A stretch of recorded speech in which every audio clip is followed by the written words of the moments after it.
राजा, पता नहीं आजकल आपको ये नए नए शौक का चस्का कहाँ से लग जाता है। मेरा मतलब ये है क्या? ये जादुई छवि यंत्र है। तौबा तौबा।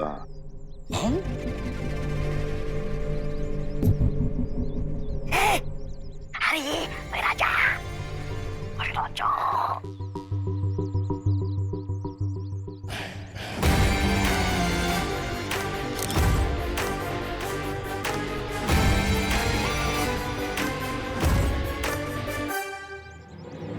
अरे वाह, ये तो बहुत अच्छी तस्वीर निकालता है ये यंत्र। राजा, मेरी भी एक तस्वीर खींची ना।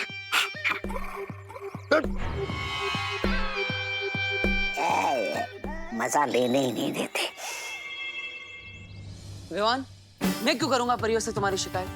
अरे विवान, मैं तो तुम्हें छुट्टी दे रहा हूँ, घूमने का मौका दे रहा हूँ, पढ़ाई करने का मौका दे रहा हूँ, तो तुम्हें तो ये सब पॉजिटिवली लेना चाहिए और मुझे तो धन्यवाद बोलना चाहिए। थैंक्स और हिस्ट्री ट्रिप के लिए हाँ, नो थैंक्स। और देखो भैया, मुझे ना आपसे बात ही नहीं करनी, कट्टी। अरे विवान, विवान, विवान, विवान रुको। अगर तुम परीक्षा की तैयारी नहीं करोगे भैया, आप ना रहने ही दो।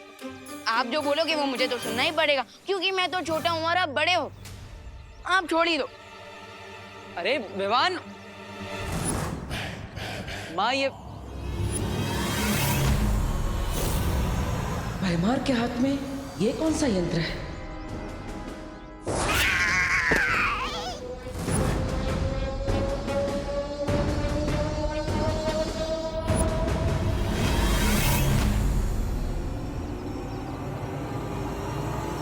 परियो,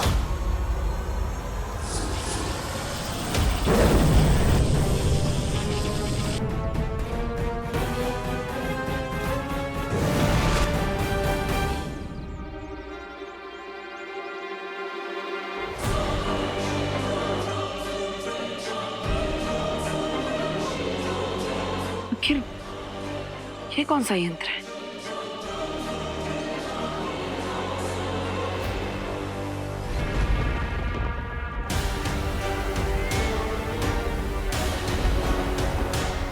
मुझे तुमसे ये उम्मीद नहीं थी भैमार। अगर तुम परियों के जादुई चित्र के साथ साथ बालवीरों का भी चित्र ले आते तो मेरी योजना को सफल होने से कोई नहीं रोक सकता था। जो बिगड़ गया उसे बदला नहीं जा सकता।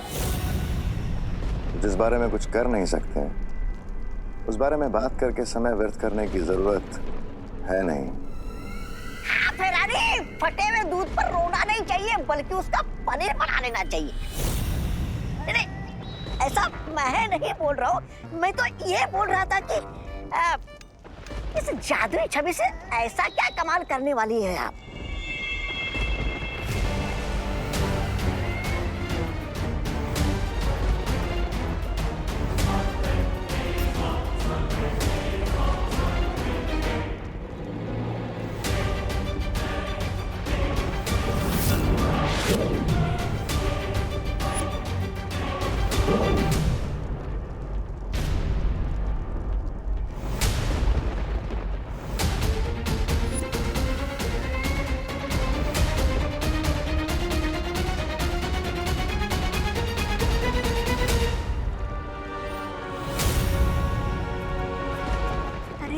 भैरानी, आप इस वीर लोग की मुसीबत को यहाँ पर क्यों लेकर आई?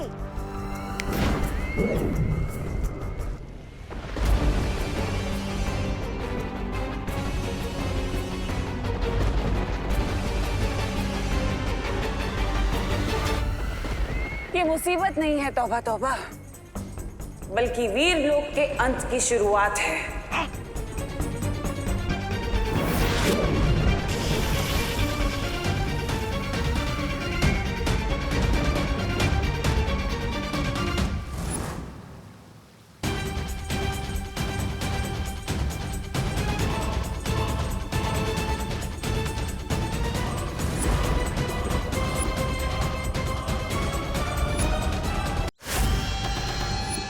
तो बच्चे लोग, ये है बुलंद किला द्वार।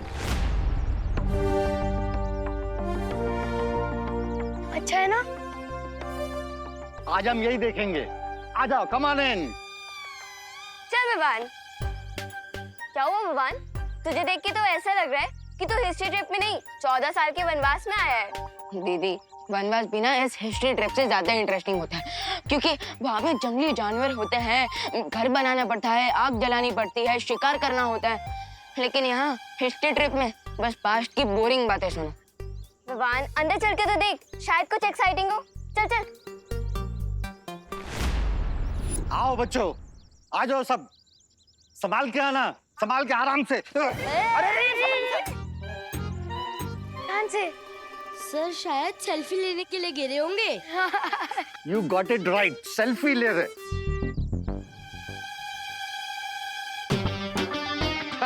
आइए आइए सर, आइए बच्चों, आ जाओ बच्चों, आगे आ जाओ।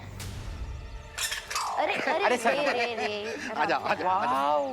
वैसे विवान, मैं एक बात बोलूं? क्या दीदी? तो इस ट्रिप पे बोर नहीं होगा। कैसे? क्योंकि पाथोर सर के साथ कब क्या दुर्घटना घट जाए किसी को नहीं पता। वो इतने एक्सीडेंट प्रोन है कि उन्हीं से तेरा एडवेंचर हो जाएगा। यू आर राइट दीदी। तो चल, अब बोर मत हो और ट्रिप एंजॉय कर। खुशी, आई।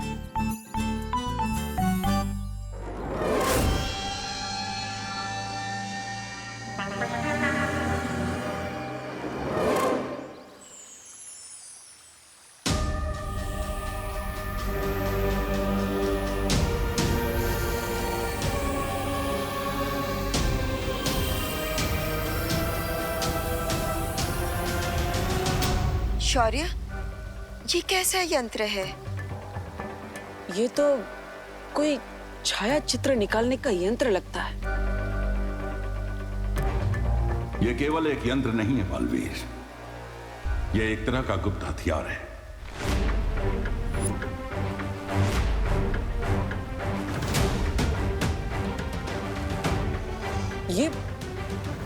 ये और एक गुप्त हथियार।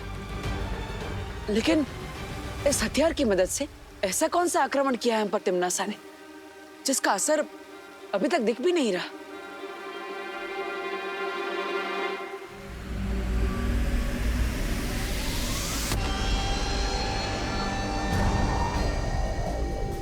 बालपरी, क्या हो रहा है? पता नहीं।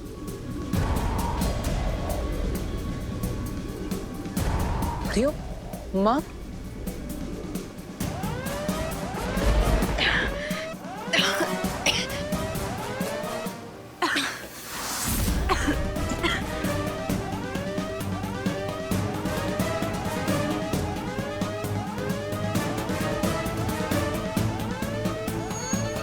परियो,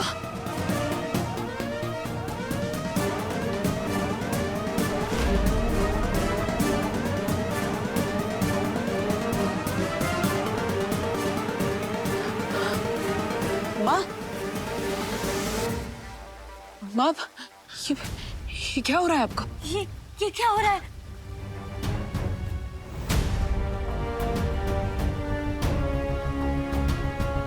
ये हमारे हेयर क्यों वाइट हो रहे हैं?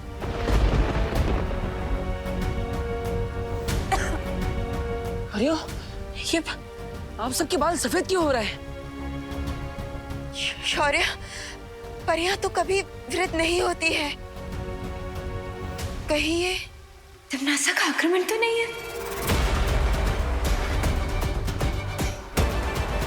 इसका अर्थ यह है कि तिम्नासा ने जादुई छवि यंत्र से परियों पर समय रेत का जादू किया है। अब जैसे जैसे परियों की छवि इस रेत के नीचे दबती जाएगी, वैसे ही वहां उन असली परियों की उम्र हर एक पहर में 1000 साल तक बढ़ती चली जाएगी।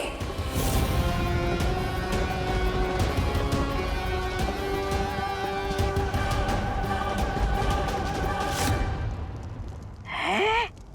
इसका मतलब परियां 2 पहर में 2000 साल बूढ़ी हो जाएगी और उनकी शक्तियां कमजोर होती जाएगी। हाँ, और जब रेत घड़ी का नीचे का हिस्सा पूरा भर जाएगा तब परियां उनकी सारी शक्तियां खत्म हो जाएंगी और वो आम इंसान की तरह हो जाएंगी, बूढ़ी।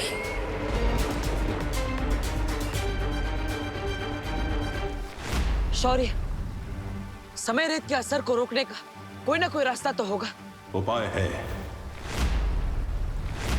और उस उपाय का नाम है गुरु ज्ञानी।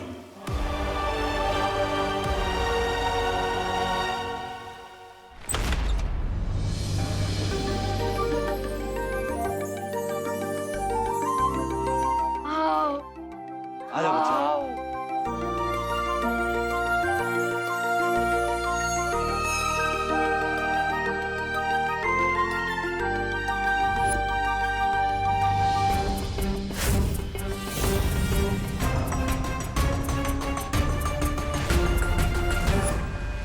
बच्चे लोग, इस किले का थोड़ा हिस्ट्री बताता हूँ। मेनी इयर्स बैक इस किले में एक गुरु ज्ञानी थे और उन्हें हर टॉपिक का नॉलेज था, जैसे space, maths, philosophy, geography. Rinku, हमें पता है तुम्हारा नाम तो रिंकू ज्ञानी होना चाहिए, लेकिन इस ट्रिप पे टीचर मैं हूँ। Okay? Sorry sir, I am really sorry. Sorry guys. तो बच्चों, गुरु ज्ञानी के पास एक ऐसा सीक्रेट नॉलेज था जिसे अगर कोई गलत आदमी सीख लेता तो पूरी ह्यूमैनिटी के लिए डेंजर हो सकता था। Rinku. Sorry guys, sorry sorry sorry sir, carry on. तो गुरु ज्ञानी के इस सीक्रेट नॉलेज को कोई उनसे छीनना चाहता था। कौन सर? महाबली। गुरु ज्ञानी ने अपने इस शिष्य को अपनी सारी विद्याएं सिखाई थी, केवल एक विद्या छोड़ के। वो कौन सा सीक्रेट नॉलेज था पार्थो सर जो गुरु ज्ञानी महाबली को नहीं सिखाना चाहते थे? वो सीक्रेट नॉलेज था कभी बूढ़ा न होने की विद्या। कूल। उस विद्या को सीख के महाबली हमेशा के लिए यंग एंड पावरफुल रहना चाहता था, बट गुरु ज्ञानी को डर था कि कहीं उनका ये स्टूडेंट महाबली उस ज्ञान का, उस विद्या का गलत इस्तेमाल न करे। जब महाबली को वो सीक्रेट नॉलेज नहीं मिला तब उसने क्या किया? उसने एक अनथिंकेबल काम किया। महाबली ने अपने ही गुरु पर अटैक कर दिया और पूरे 1 महीने तक उन दोनों के बीच घमासान लड़ाई चली। 1 महीने तक? लेकिन शौर्य, मैंने तो सुना था कि गुरु ज्ञानी के पास अपने शत्रुओं के मन के विचार पढ़ने की शक्ति थी, तो फिर 1 महीने तक वो महाबली के साथ क्यों लड़ते रहे? क्योंकि उनका शिष्य महाबली बहुत ही चतुर था। उसने गुरु ज्ञानी के मन को पढ़ने वाली शक्ति का सामना करने के लिए एक विशेष कवच बना लिया था, जिसे पहनने के बाद गुरु ज्ञानी की शक्तियां उसके ऊपर काम नहीं कर सकती थी। तो बच्चे लोग, ये है वही मुकुट। वाओ। नो सर, सर ये वो मुकुट नहीं है, ये उसकी कॉपी है। असली मुकुट तो महाबली के साथ जमीन में धंस गया था sir. I know Ramakanto. Excuse me sir, मेरा नाम रोमोकांतो नहीं है, रमाकांत है। बंगला में रमाकांतो ही होता है। बच्चे लोग, तुम लोग यहाँ एक्सप्लोर करो, इसके बाद फिर लाइब्रेरी आना। वहाँ गुरु ज्ञानी और महाबली के बारे में लिखी हुई बहुत सारी किताबें। Okay sir. सिद्धि, वो देख। गुरु ज्ञानी ने अपना सारा ज्ञान एक किताब में लिखा था और महाबली उस किताब को अपने गुरु से छीनना चाहता था, ताकि वो हमेशा युवा और शक्तिशाली रहने का रहस्य सीख सके। तो आखिरकार इस 1 महीने लंबी युद्ध का नतीजा क्या निकला? गुरु ज्ञानी ने खुद को और महाबली को समाधि में लीन कर लिया और साथ में बुलंद किले को भी जमीन में आधा धंसा दिया, ताकि उनका ज्ञान गलत हाथों में न पड़ जाए। बालवीर, तुम्हें परियों की मदद करने के लिए गुरु ज्ञानी को समाधि से जागृत करना होगा। लेकिन कैसे शौर्य?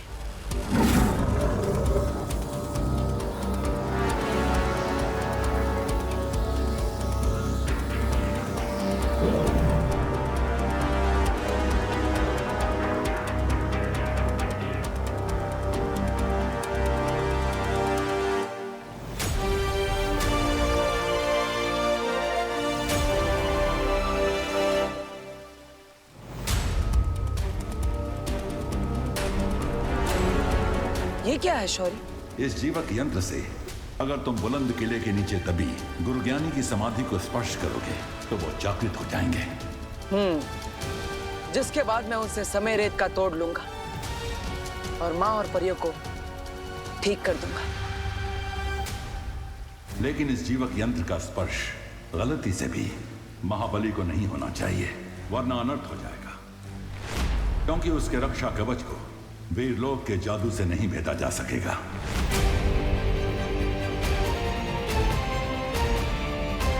चिंता मत कीजिए शौर्य, मैं इस बात का ध्यान रखूंगा।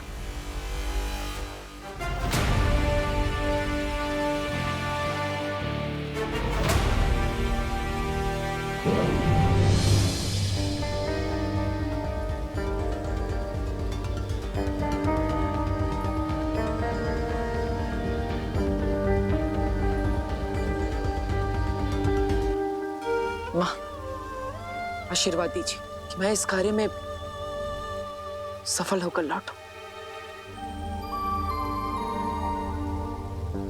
अपना ध्यान रखना बालवीर।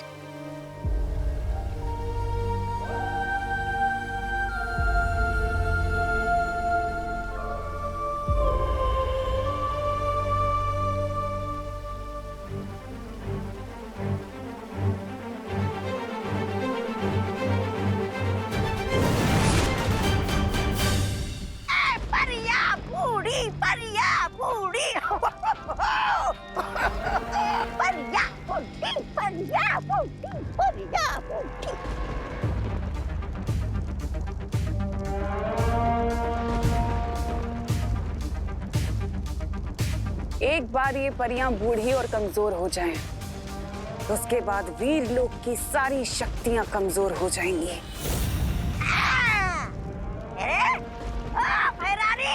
आपको क्या लगता है कि बालवीर चुपचाप बैठा रहेगा और आपके ख्याली पुलाव को पकने देगा? नहीं, ऐसा मैं नहीं बोल रहा हूँ। मैं तो भैमार, तुम जाकर पता करो कि उस बालवीर ने शौर्य के साथ मिलकर मेरे इस जादू को तोड़ने का क्या तोड़ निकाला है। चिंता मत करो तमन्नासा, बालवीर के हर तोड़ को मैं तोड़ के रख दूंगा।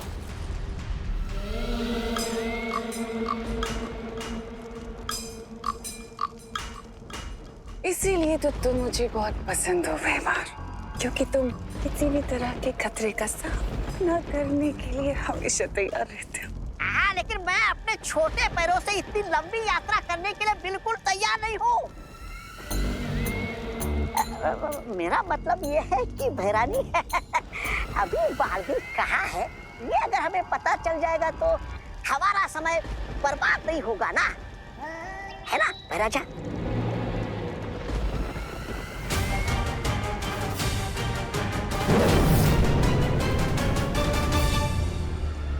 इस काले धुएं के पीछे जाओ, क्योंकि ये काला धुआं तुम्हें वहां तक ले जाएगा जहां पर बालवीर है।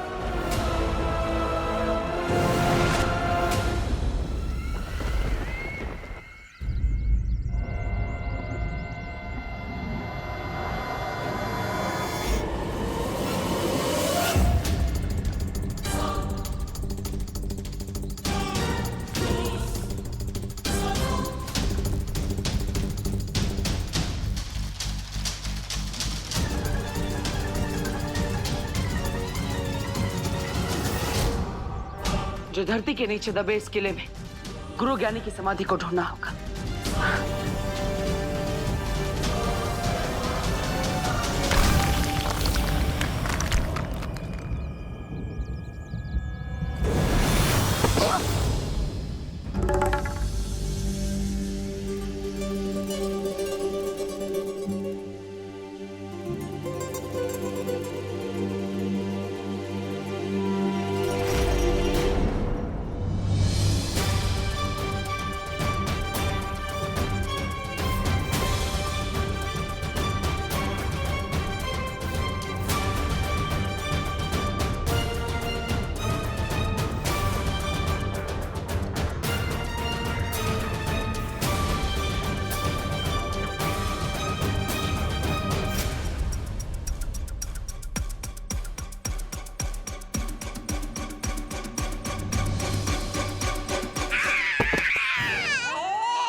गई मेरी कमर, अरे टूट गई हड्डियां, पुर्जे पुर्जे हिल गए सारे।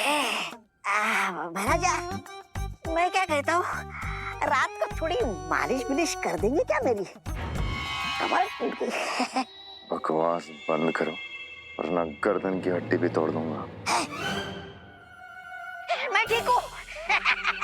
मेरी कमर एकदम ठीक हो गई है।